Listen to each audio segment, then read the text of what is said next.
রমজান মাসে গরিবদের প্রতি একটু নজর দিও। রমজান মাসে গরিবদেরকে একটু ইফতার দিও।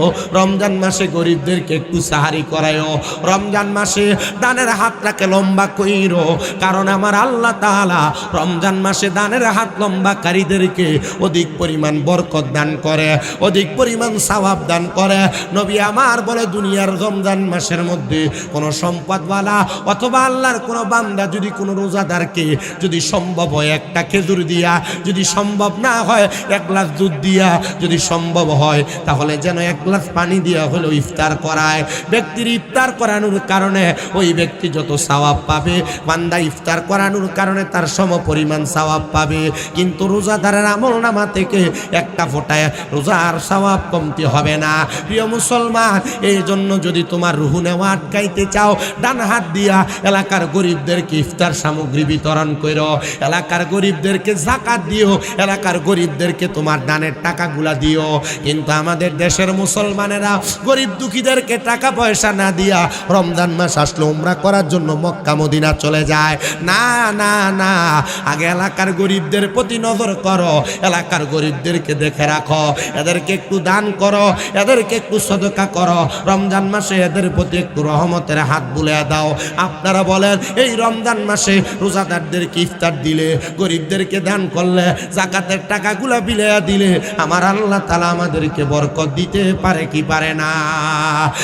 প্রিয় মুসলমান, আর দুই নম্বর যেই কথা বলেছিলাম, এই কপাল দিয়া সেজদা দেওয়ার কথা।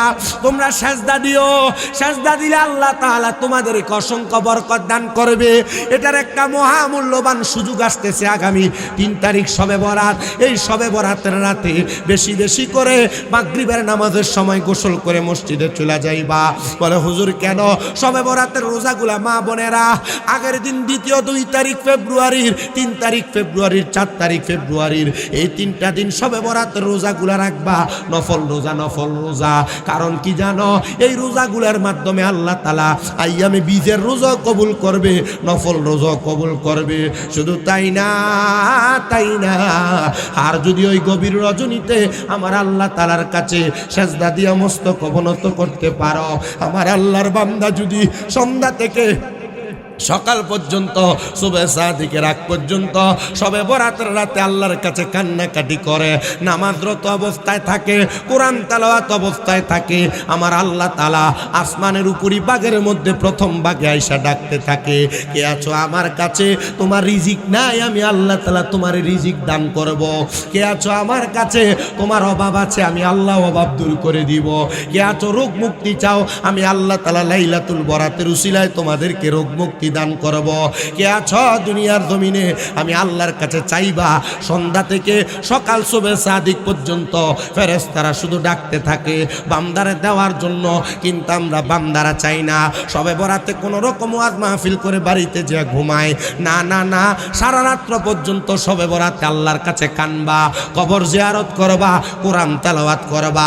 দেখবা আমার আল্লাহ তাআলা অসংখ্য বরকত, অসংখ্য নেয়ামত তোমাদেরকে দান করে দিবে।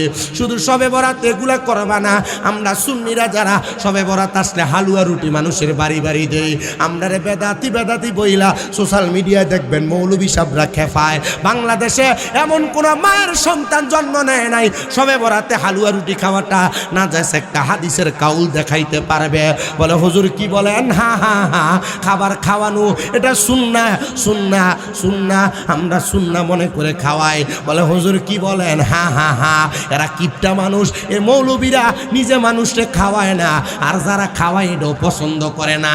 এরা কিফটা বিদায়, বখিল বিদায় মানুষকে খাওয়ানিও বন্ধ করাইতে চায়। সাবধান, সতর্ক, বাতিত্বতা বন্ধন তৈরি হবে। শবে বরাতে হালুয়া রুটি বানাইবা, বাড়ি বাড়ি মহিলারা 8-10 জন মিলা একসাথে রুটি বানায়া, হালুয়া বানায়া বাড়ি বাড়ি বন্টন করবা। এটা সুন্নিয়তের ঐতিহ্য, শবে বরাতে মুসলমানের ঐতিহ্য। এটা বন্ধ করা যাবে না। এটার মধ্যে অসংখ্য বারাকা আছে, অসংখ্য রহমত আছে। শবে বরাতে বেশি বেশি করে ইবাদত করলে আপনারা বলেন ইবাদতের বরকত দিতে পারে একজন, তিনি কি? আল্লাহ নামে এও কিপটামি করে কয়, জোরে কোন তিনি কে?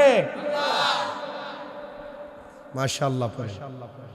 আমি আইয়া যখন স্টেজত বইছি একজন আসিল না, আমার লগে সভাপতি সাবাই এনে বইছি। আলহামদুলিল্লাহ, আপনারা যে এলাকার মানুষ, কাকাউস 5 গাঁওয়ের মানুষ, আপনারা যে আইসা বসছেন এটা আলহামদুলিল্লাহ। আমি অনেক দিন চুনারুঘাটে আসিনি, অনেক দিন আসিনি, আলহামদুলিল্লাহ। শুধু আপনাদের ওই যে আমার হাফেজ কারি হাবিবুর রহমান তালুকদার সাহেব, উনি ফোন দিয়া কইছে, উনি খুব মুআদ্দাব মানুষ। মুআদ্দাব বুঝেন তো ভাই, বেশি ভদ্র, আদব না শুধু মুআদ্দাব, বেশি ভদ্র। উনি তো আমার সিনিয়র। 17 সালে আমি দিছি দাখিল আর উনি দিছে কামিল। আমার কামিল মাত্র শেষ হইল আর উনি বহুত আগে কামিল শেষ করছে। তো উনি আমাকে যখনই কথা বলছে আপনি আপনি করে হুজুর হুজুর করে কথা বলছে। আমার কাছে খুব ভালো লাগছে ওনাকে, খুব ভালো মানুষ। ওনার আচরণ খুব সুন্দর, খুব ভদ্র আচরণ করে। মূলত এই জন্যই আমি চুনারুঘাটে কয়েকটা জায়গাতে আচরণ লড়চড় হয়েছিল, আমি আর আসি। কয়েকটা জায়গাতে আচরণ খুব খারাপ হয়েছিল। এই যে এদিকে গেছিলাম যে অনেক আসাম পারে না, বনগা বনগা বনগা বনগা, ওইদিকে কোথায় যেন একটা যাওয়াতে খুব বাজে আচরণ।